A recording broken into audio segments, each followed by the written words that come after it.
where main stats actually do a thing now, and a lot of people seem to be kind of confused as to what we're looking for, how we build our tunes. And so I don't want to just simply say, okay, if you're this class, go for this stat, because I would like for people to at least hopefully walk away feeling a little bit more comfortable on how to identify and look for things. Um, and if I fail at that, then that sucks. Um, so with the 140 cap, and I'm sure this has existed in other eras, but with the 140 cap, main stats were pretty useless. Now, they obviously, just like how this tooltip shows, I know that they contributed to other things, but they were pretty pathetic, very stat inefficient. Um, and now with the update, that's actually no longer the case. And they've also changed what each stat does, and they seem to be pretty more influential in our stat pool. But at the end of the day, it doesn't change what our actual goals are when we build stuff. And I'm gonna try to explain why, or at least what I mean by that. So in here in my absolutely professional notepad layout, I got a couple of sections. So we'll start in this first one here. The things that I put as stats that matter. At Primary stats are basically a means to an end. Really, the stats that are more focused on is mastery and crit if we're heal and DPSers, or in tanks, pretty much going to be mitigations. The primary stats, just as they always been, except for I guess way back in the day, but primary stats are just the vehicle of trying to fill into that overall pool of the stats that are actually important, which is your offense and whatever stuff in your defensive ones. Um, let's go over tank just a little bit here. So physical tactical mitigation. The reason why this is on the top here is because at the end of the day, your mitigations are going to give you damage reduction. As a tank, you're obviously taking a tremendous amount of abuse, and this is going to always be applicable in your job as a tank. Okay. And so that's why we want to get these at the appropriate cap numbers. I'm not going to go over what the numbers are. There's plenty of well put together info sheets that you can find in like Universe or other public Lotro discords to show you the actual numbers. But yeah, yeah, I'm not going to go over the numbers. The reason why I put finesse in here is because there are some tanks where finesse is actually a thing to build for. There's some tanks that are not. Okay.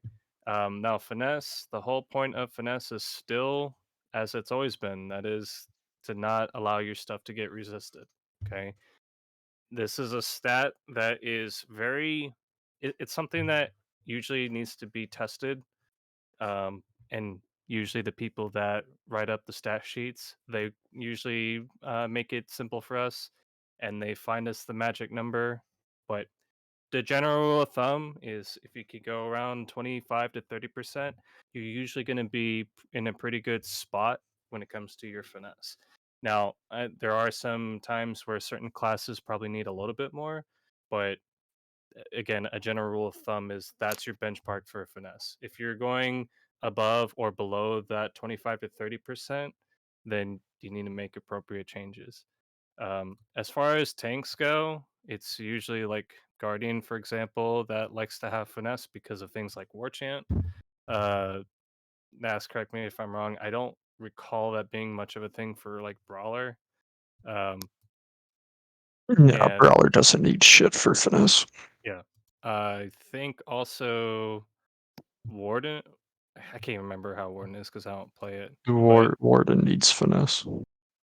yeah, things when classes are completely utilizing just straight up taunts, they don't really need finesse. Or if their skills are designed to have things or to not miss or be evaded or whatever, any sort of BPE, then they don't need finesse. If they do not fit those criterias and they rely on other things that are more than just taunts, then finesse is going to pop up there.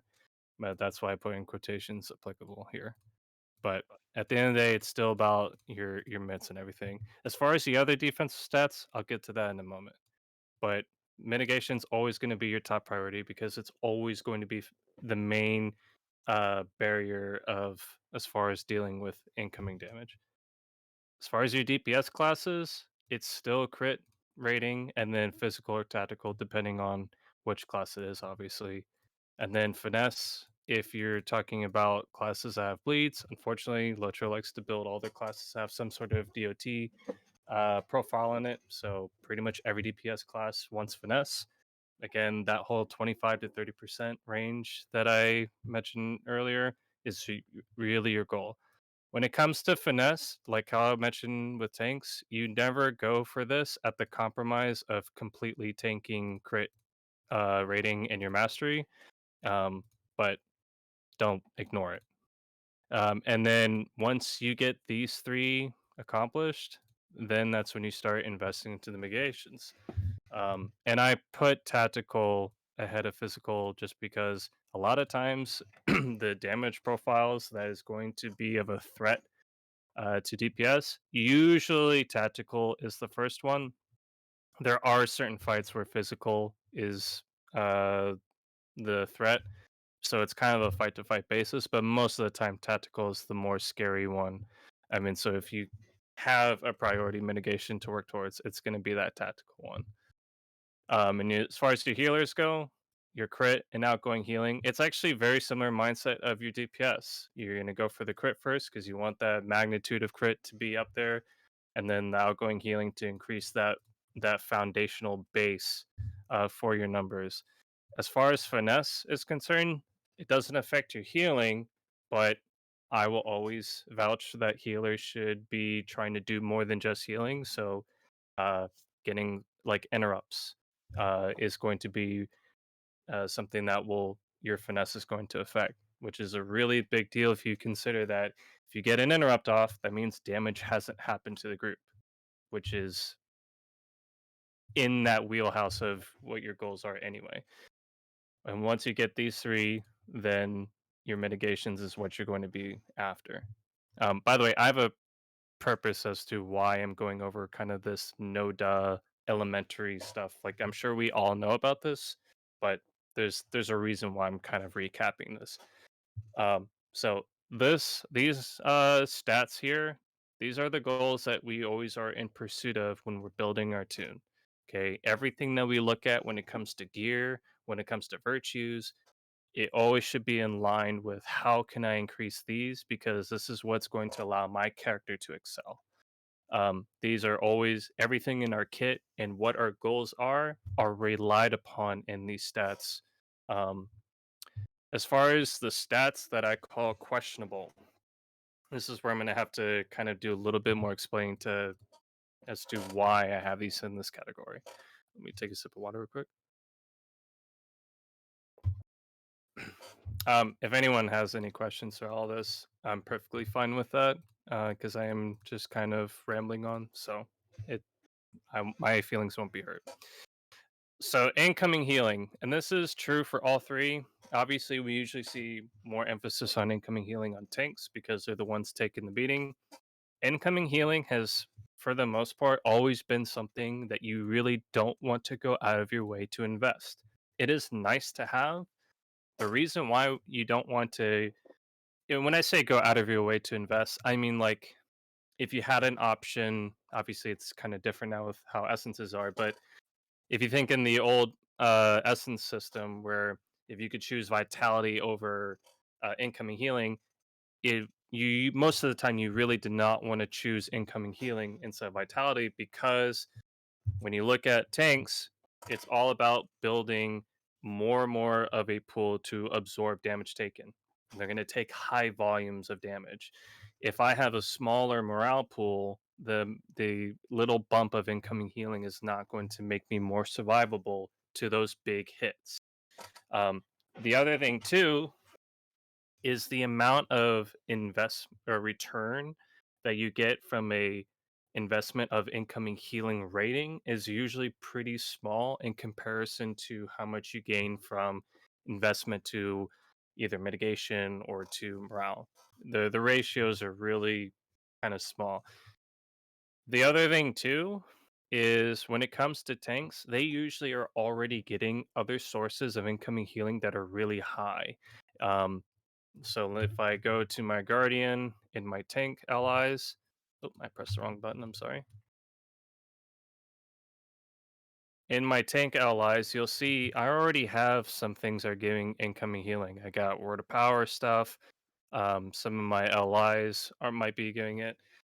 Other tanks are going to have some similar things. These are nice things to have that are already bumping that. And then you're also probably going to have things in your trait trees that are going to be increasing that in the percentages, like high spirited here for guardians. And there's probably going to be other skills that you can pop that are going to increase the percentages, as well as other classes that are going to bump that up, like an LM Waterlore if they're in yellow line, or Rune Keepers. I mean, a Rune Keeper that has tier 3 of Rid of Health is like 10 or 15% incoming healing, is something in that wheelhouse. That's an already really high percentage when you figure that if, let's just say, an essence worth of incoming healing might give maybe half to 1%. I'm just spitballing a number here, but it's usually a very small increase. Um, Whereas I could just make the decision to invest into more morale, which is something that is always going to be of an increased value. And so that's why incoming healing I put in that category of it's nice to have, but don't go out of your way to go achieve that. Crit defense falls in the same thing here. Crit defense math is really weird. But the reason why I'm going to put this in here is kind of for very similar reasons. Usually, tanks are going to have skills or things in their trait line that will increase it to a decent amount compared to what you would get from acquiring rating through gear or essences. But also, the way that crit defense works is kind of small compared to other stats. Because, for one thing, it's only going to work on the magnitude of the hit itself. Most things that damage you already have such a large baseline that even if it didn't crit, it's still a very high amount. And so you're not always gaining value on it. And even when you do have crit defense to try to reduce a crit, it's a very small return in comparison. Um, and so that's part of the reason why mitigations are always going to beat it out because that's the way that the math is. Certain numbers are gonna, I'm gonna say, attack each other, as it were. You're just getting a lot more value compared to, or a lot more value in mitigation compared to what crit defense in reality actually does. um the last one in here, I went ahead and put incoming power regen. The reason why I list this is because there's some classes you can feel that consumption of power on.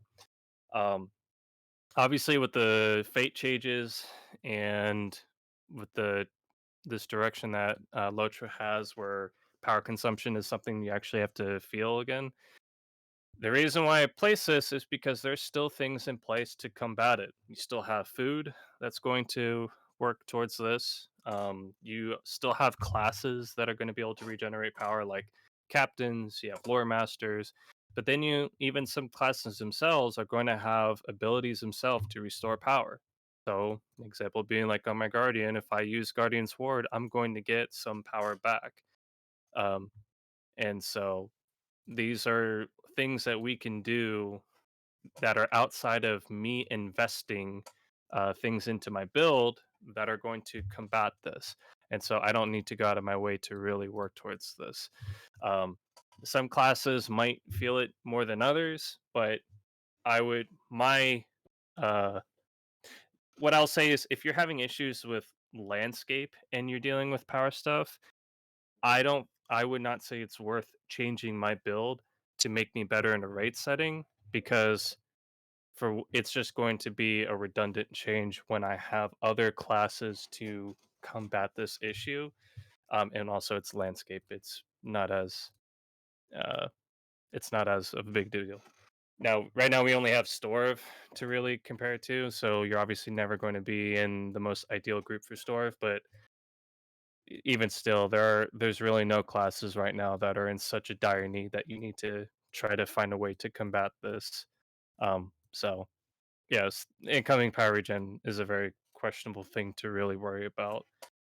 If we're in an actual raid and we're using like well crafted, not crafted, but properly put together raids and you're dealing with power, then that's a different story. But until then, there's just really no reason to worry about all this right now.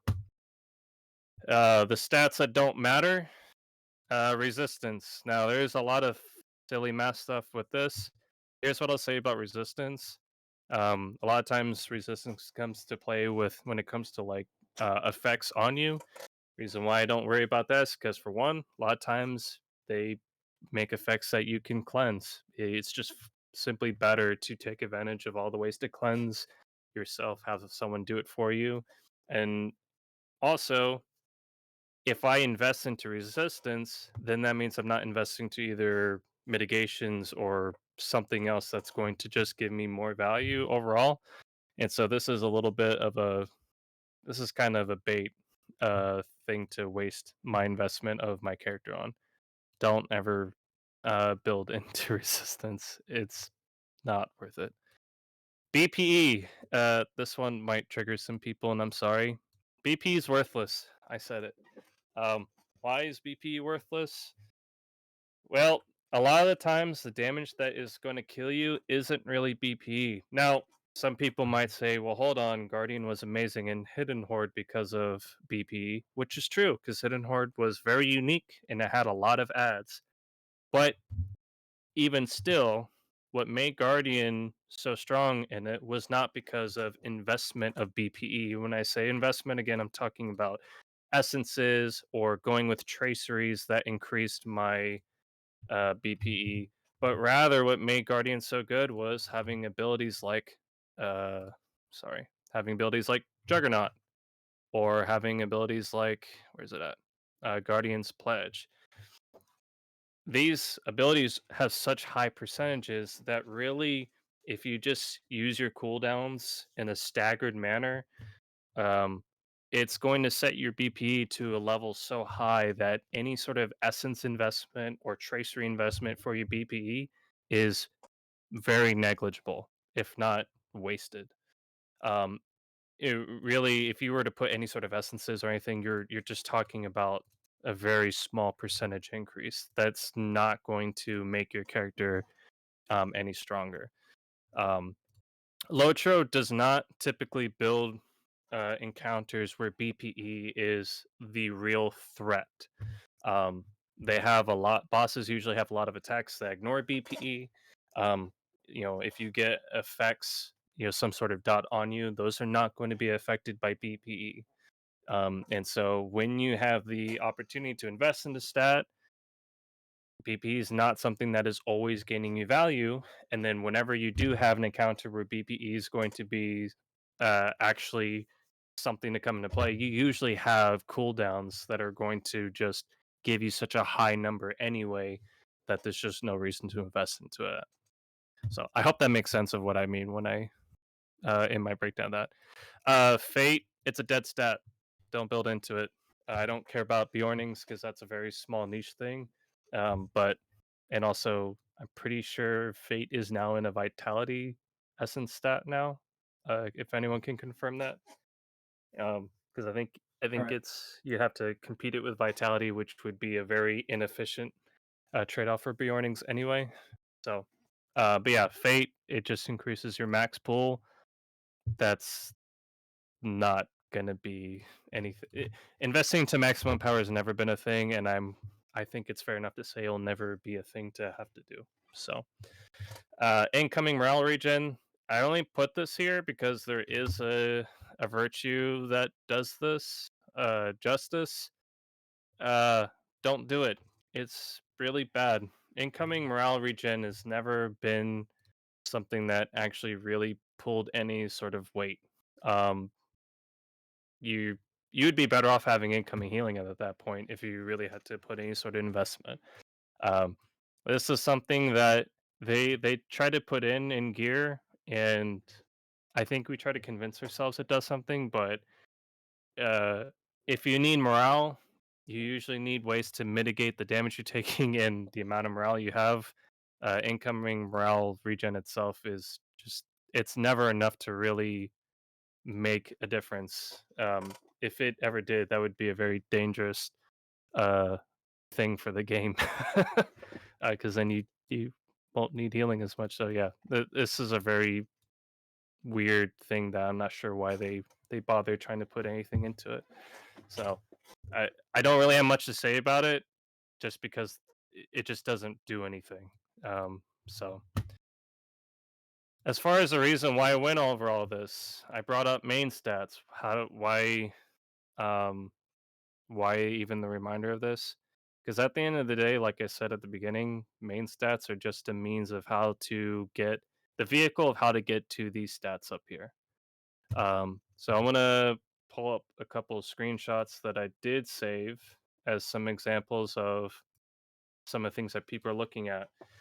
Now, I want to make the comment, and that is we spent many years of certain classes being a particular stat class. So will or runekeepers are a will class. And I know that technically that's you could say, well, technically that's still the case. I don't really care about that because again, at the end of the day, I just want to get to the main stat goals that I'm looking at. I want my mastery, I want my crit, or OGH, whatever spec I'm in. Um, so here's a screenshot of might and will tooltips on my runekeeper. I know that this is the kind of stuff that is getting people kind of confused because they see might now gives outgoing healing. That's really weird from all the years of things that we've been doing. Now, here's the way that you really need to tackle it. First off, you need to remember the main things that I'm looking for. Now, we're talking in terms of I'm a healing rune keeper. So how do I build, right? Let me take a sip of water real quick. So if I'm a blue rune keeper, I have always been a will class. Why on earth is might now showing something that is good for me? And what the heck do I do with all my primary slot essences? So what you need to do is you're going to look at the things that's contributing to. Don't even worry about the numbers. Okay. Ignore all these numbers. Ignore the fact that I need to pull out my calculator and see which one is worthwhile. And first off, look at what are the actual things I'm getting a contribution of. Okay. Now, tactical mastery, if anyone doesn't know, 1 point of tactical mastery is now 1 point of OGH. Pretty simple enough. So, yes, this now means that I'm getting something towards tactical mastery and now going healing. It's basically a doubling of outgoing healing. It's kind of nice. Again, don't worry about the number right now. Crit rating, we know that we want crit rating, and then tactical mitigation is great because we know that we're going to want that too. You'll look over to your will, still getting tactical mastery, no OGH. It's kind of sad, but it's not like we're not getting any because again, it's a 1 for 1 mastery into OGH. We have the crit. This time we actually have both mitts, which is going to be nice because you don't want to ignore physical mitigation. And then the last two, as we kind of went over, these two really don't mean anything. Um, I mean, I guess you could say you're technically getting more uh, or yeah, more unique stats with Will, but I just don't look at this because this doesn't mean anything to me at the end of the day. So really, the difference here is I'm allegedly getting more outgoing healing because I have two things that are working towards OGH with the might, but I'm getting something that's actually going to fill in not only tactical but also physical mitigation. And so now I need to make the decision, or at the very least, make the mental note of if I go with the might route, then I'm going to have to find another way to bump up my physical mitigation and vice versa, right? And then, of course, the next thing you need to do is you need to whip out your calculator and figure out, okay, well, what's my point allocation that I'm getting for each? Let me So jump in here really fast and just go let for it. everyone know that the Lotro wiki actually has the stat. Here, it's a word that makes me mad because I think I know how to pronounce it, but I don't. But they have the actual ratios for the stats on the wiki. It's the character stat derivation, der, but that one you don't have Derivation. to use the calculator. It already has it broken down for you for how many points of everything you get for 1 point in might, agility, vitality, etc. Yeah, And that is in useful information in the Honors Blood Discord server. sweet. Yeah, and I think most servers at this point are doing that. So, but thank you for reminding that. So that even takes some of the busy work out of it. So at that point, you can just make you can just do a comparison. Let me see if I can find that just for this here. Uh, where did you post it, Jay? Oh, I see it. There we go. Now we're cooking with fire.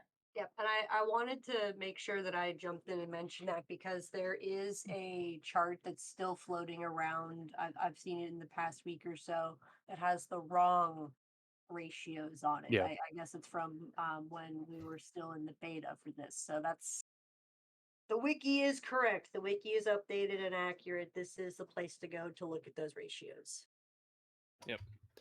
So going back to this example of things to look for. So if we just take out again, I don't care about the evade. I don't care about the resist. So what am I getting when it comes to actual OGH between might and will? You come to the useful sheet that Jay mentioned. You see tactical mastery and outgoing healing. The stat derivation is I'm getting 2 from mastery, which is 2 OGH by the way, because it's 1 for 1. And then I'm getting 2 OGH um, from just OGH stat itself. So it's a total of 4 that I'm getting. When you compare to the will, right? So if all the way down to the OGH, I'm getting 3. And since I'm not getting any specific OGH one from will, it's just a 3. So technically, I am getting more OGH in total from might compared to will. And then you're getting, as far as crit goes, where is it at? Yeah, 1 point of might versus 1 point of will. So it's the same thing of will here. And then as far as the tactical mitigation, I'm pretty sure it's the same, but we'll just double check. Yeah, 1 point of might and 1 point from will. So technically, I am getting more as far as the things that I want of might, unless, however, I value the physical mitigation on my blue RK. And so this is where, as the player, you need to figure out what do you value, okay, Mm, and then how to use your gear to get out that. Now, I'll just share my thoughts specifically. If I was building Runekeeper, I would still invest into Will, and the reason why is because I know that I'm gonna have as a healing RK, I'm gonna have other uh, pieces of gear that are very OGH oriented as far as the stat allocation. That I will hit my caps, but I have less things that are going to be giving me physical mitigation specifically. And so if I use the will to do that, essentially if I just hard stack might, then I'm going to very easily hit my cap, and that there are ways to efficiently do my gear to then now I'm also going to have that physical mitigation because at the end of the day you're going to hit the caps really easily. We don't even have gear. Don't ignore my stats cuz it's I'm wearing 10 gear while wearing DPS allies, but you're gonna hit your stats. People are already very close to their stat caps already, and so this is where you kind of have to think think a little bit of the long game of what you know you'll hit. You're gonna easily hit OGH, and so you don't need to go super out of your way to try to do this. Um, so I hope this little comparison make any lick of sense. Let me bring up another example that I had here. Okay, so uh, this is a thing with my guardian. I'm not gonna do the whole like check the sheet thing here because we already did that with the runekeeper. But you used to have some people that are like, wait, why do I have to build will on my might class for my tank? That doesn't seem right. Well, you're gonna follow the derivations here. You actually find out that will is giving a little bit more mits than the might does, but you're getting like block and parry on your might, Well, I don't care about block and parry, and also don't care about outgoing healing or mastery. And crit doesn't do anything for me. So technically, I'm getting more mitts from will compared to what I'm getting from might because it's one here and then 1.5 on the will. But also in will, I'm getting things like finesse, which I actually do want on my guardian. And so this is a situation where I would go will because I don't gain anything extra from might, but I only gain more from will. And so this is why on my guardian tank, I'm going to invest my primary essence slot into will because I just simply win something. Compared to the arcade, where even though the might gave more OGH, I know that there are other ways I can use to cap that. And so I can just be more efficient with my numbers and get the will on the rune keeper because I was going to get the physical mitigation. We don't have that same correlation here when you look at my guardian uh in for tank because I'm just flat out getting less mits. I don't care about all these other stats here.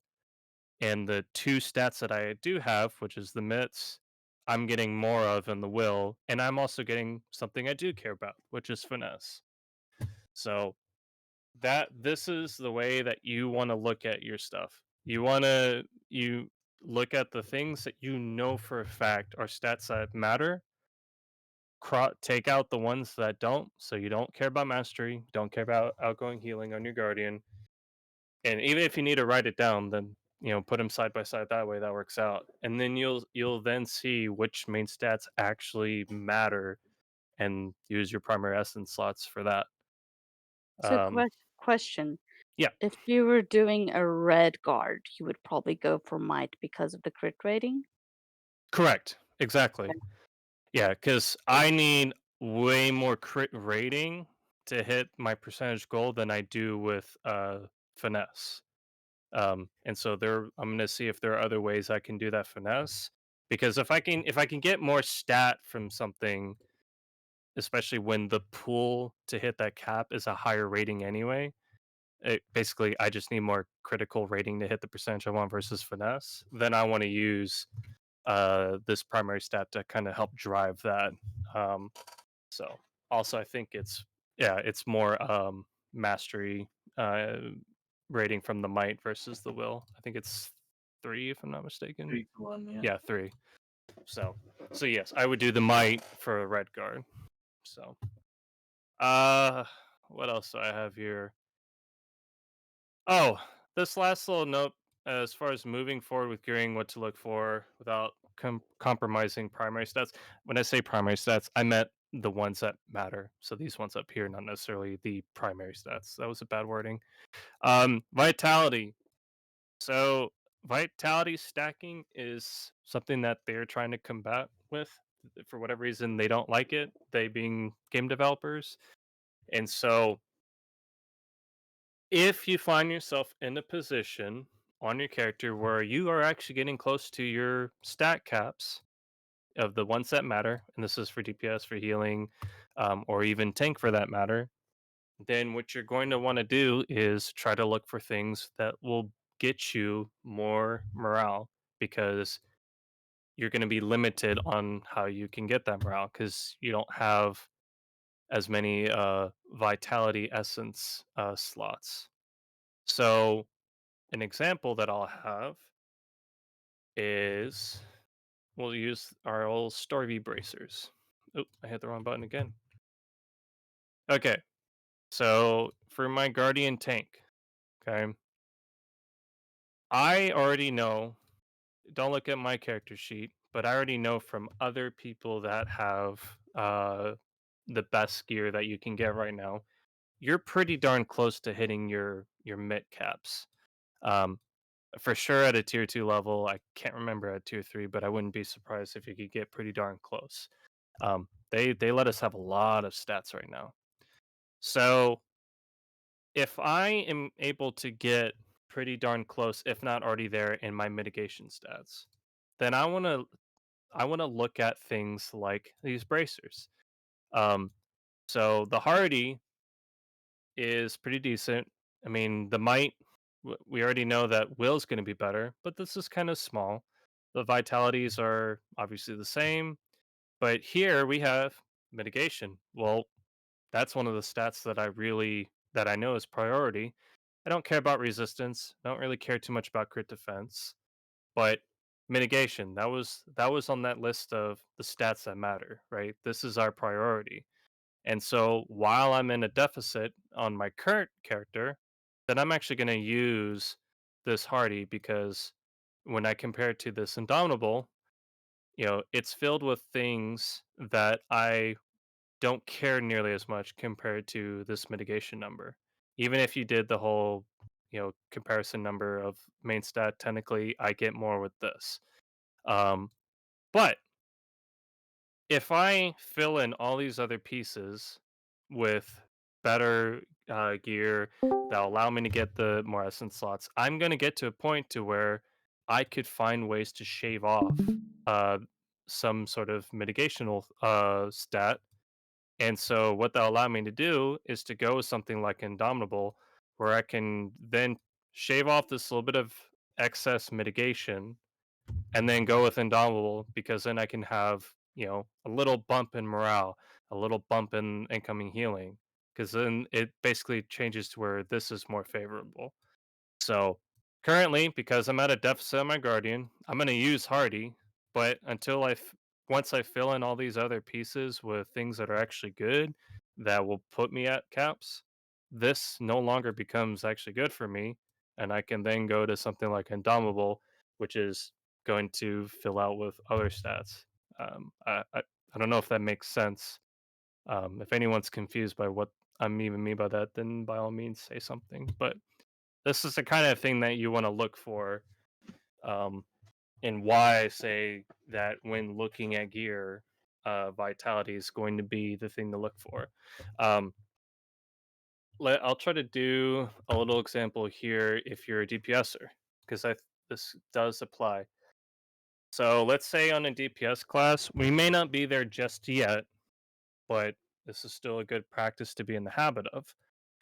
Say in your DPS, or you have strongs or some other DPS bracer, um, and you're in a position similar to me where if I was building red guard right now, I can tell by my ratings on my crit and my mastery, like I need to get my offensive stats higher. So I'm going to use this, right? Um, but if I fill in all these holes of gear that I know needs to be replaced and fill it with, the stuff that is going to be better than, like the shimmering ring I have or something, and I find that my offensive stats are actually hitting caps, then you could then make the argument that going with like a hardy bracer could be something that would be right for a DPS class because then I can get that higher vitality pool, which is going to be harder to get, and also, it does have that tactical mitigation, but that's only the case if I've already found ways to hit my offensive caps with other gear. So that's the mind, so, or good lord, words are hard. That's the kind of mind frame that you want to be in when you're looking at this. Is obviously hit my goals now, but as I'm approaching those main goals and I've accomplished them, then and I actually find that I'm at an excess in stats, or even if I'm just right below it and maybe I just want to find ways to be a little bit more defensive, then you can make a move like going with this hardy so that I can get more of my defensive stat brought up. So um yeah, at the end of the day, primary stats are still going to be just how can I manipulate these to get to the main goals? Because even though the primary stats change, the stats that your characters are actually using are still the same ones. If you're offensive, it's still mastery and crit. If you're defensive, it's still going to be mitigation. So, um, as far as virtues go, it's still pretty similar. I still treat virtues with the whole essence mindset of what I'm getting more value on. um so like if I'm building DPS and using guard as example, I know that might is very good for me. Zeal's a phenomenal virtue for me. um as far as like defensive virtues, loyalties just become even better because again, getting vitality is a little bit harder to get. Fidelity is going to be really good. I've never been a huge fan of tolerance because it's filled with, well, it's got resistance in it, which I don't care for, and the physical mitigation number that you get is really small. So really, it's just the tactical mitigation one. So I would rather use something that I'm getting more value on, but uh, it kind of depends on which class it is. So like on my guard, for example, it's a little bit easier because I use things like wit, um, because it has like a very high finesse one, and tank gear usually is kind of trickier to get finesse on. At this is going to look different depending on certain classes, but there's still the objective truth of which of these is going to have stats that are more catered to my main goals, and then also the stat allocations that the gear that I have available to me. So it really hasn't changed all that much. If anything, the stat change just made it to where certain virtues actually are good. Like Zeal went from the worst to the arguably the best. So uh, yeah, that's really all I have. If anyone has any questions, then I'll do my best to take a swing at it. But Sure, I got a question. yeah, Can you explain to me mathematically or just analytically why you need to maximize crit rating before the masteries? I was trying to explain it to Sonic yesterday, but I couldn't find the graph or anything to demonstrate sure. why that might be the case. Yeah, so there's a combination of things in place. For one, some classes happen to excel even better when they're getting crits off. Hunter, for example, when their capstone trait in red, how you have that cooldown reduction part for your Heartseeker and upshots when you get crits. That's an added bonus of value that equals more damage reduction. There might even be some other classes like Lightning RK is one that comes to mind, even though you don't play it as much nowadays. But that one excels really hard when it has crits in place. So there's some classes that just are built within them to have even more value. But then just in damage in general, when you have things crit, uh, so mastery is going to give you. I, I, I probably should pull up an MS Paint thing. Um, oh yeah, mini because of the trait that reduces that can reset piercing cry cooldown. So there are other classes where crits giving added bonuses, but as far as damage itself, when you have a crit rate, a critical hit, the range of damage just becomes, it goes from a very small line, if you will, to then you have a huge spike in what that damage is going to do. And the more times that you can have crit, it's just the math is just going to weigh out. It's just going to be higher because you're also building consistency of that huge spike in damage.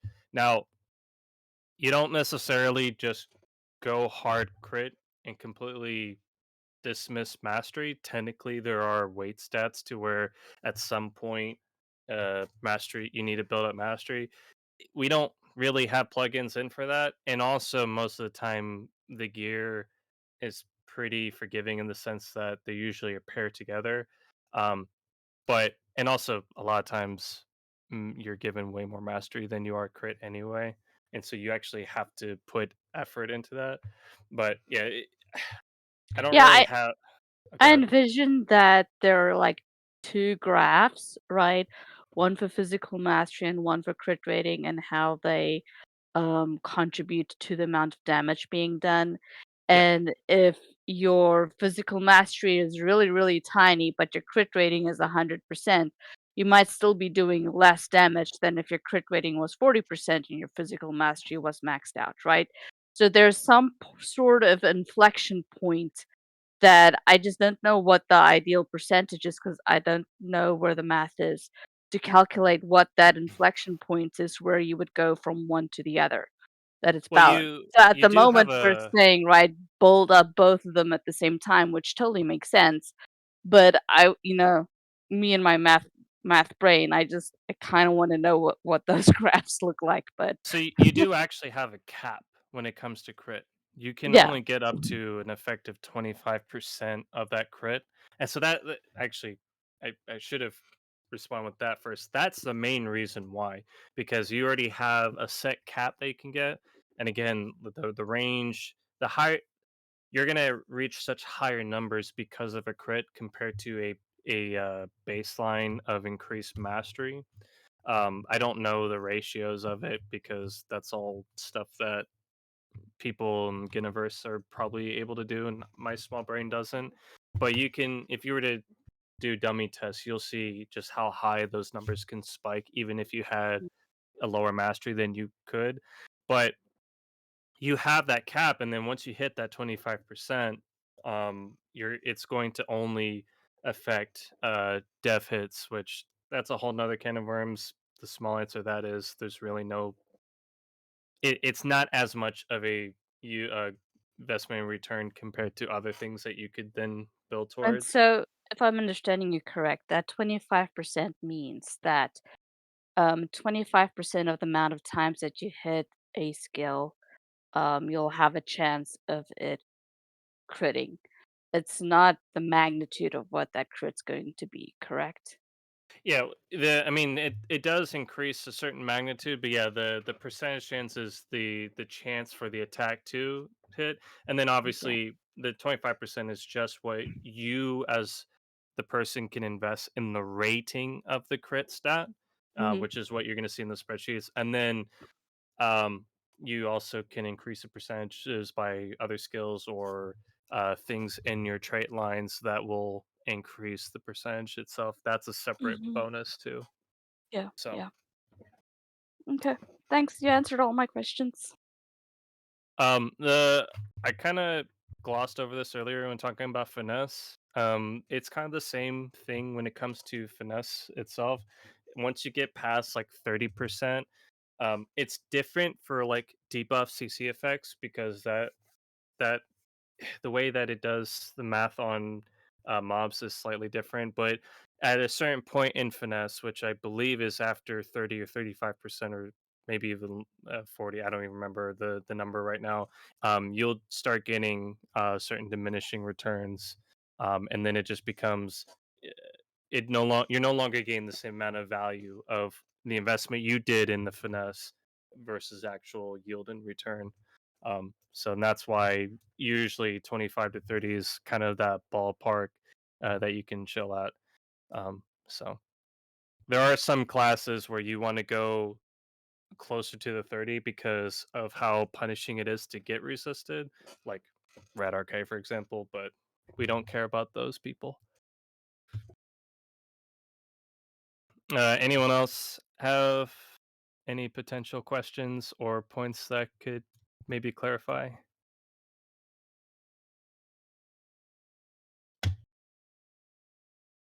Cool. And do you foresee a scenario where tanks or even non-tanks, but particularly tanks, might start using the supplemental vitality essences? Those really tiny ones? Yeah, Um, I forget what slot are those they're basics. basics, which is in competition with mitts and all that, right? Right. So I'm sure there's going to get a point because it's really hard to say without seeing how the instances are going to be because we are given so much stat and we don't even have 3 and 6 mans. It's very very weird. So we're gonna have to wait and see what what the rewards are and what increased power gain that we're gonna have. But it's always the case that obviously when we hit, especially as tanks, when you hit your mitigation stats, that it's always been just stack the vitality because that's just always a higher value. Now, I will say there have been niche moments where just hard stacking morale was not a benefit, but those are very niche. And I'm thinking like tier 4 hidden horde because of shatter being percentage based, and you're as a guardian and you're not near your healers all the time, and so there was a certain threshold of morale where it wasn't actually as beneficial. But those are very niche moments.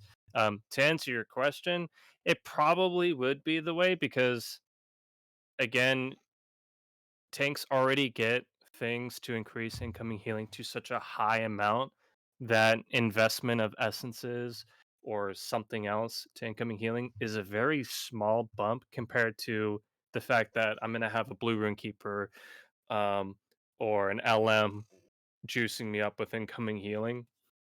Um, if for whatever reason there's a scenario where those two support classes aren't in place, then I guess at that point you might want to start considering incoming healing if you have that surplus. But I don't foresee that happening anytime soon. And so you'd have to check on that. Like if I'm sitting at, I don't know, 10% incoming healing and I've already hit all my main goals, and then I have a surplus of stuff to invest into, and my incoming healing for whatever reason is really low, and I know for a fact that in group content I don't have other classes bumping up my incoming healing, then I'm going to do that instead of the small vitality bump. But we're talking about, you know, at all the things that I'm checking off on my list, and I don't have all those things I said you usually have. Or I'm sorry, yeah, yeah. If you don't have all those things that you usually have in place, then I'm gonna have to do an investment to these secondary stats that are already questionable. But that's usually not the case. And so the short answer to your question is, yeah, you probably would just end up using those very tiny vitality bumps because there's just most of the time there's really nothing else to invest into. So you'd feel kind of bad. That's such a small bump, but like the other tank stats are just they don't really do a whole lot. So Yeah, that makes sense. you also have to think too, part of the reason why vitality stacking has also been good, other than the fact that a larger morale pool is always well, outside of super niche situations, 9 out of 10 times a larger morale pool is better. Every bit of vitality or sorry, morale that you add in will make other percentage morale increases scale it even more, like motivating speech from captains, right? So it always accumulates some sort of value. So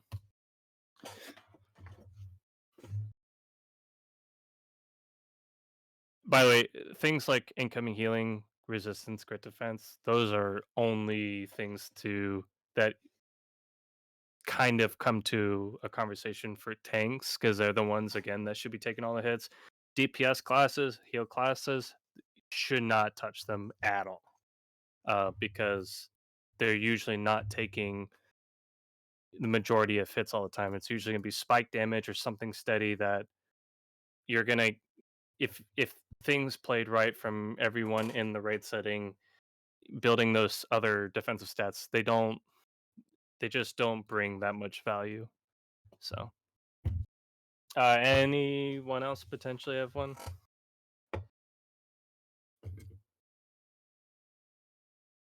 Fantabulous. Well, I appreciate everyone's time. I hope that any bit of this was of some benefit, even if it was just kind of a reminder of things.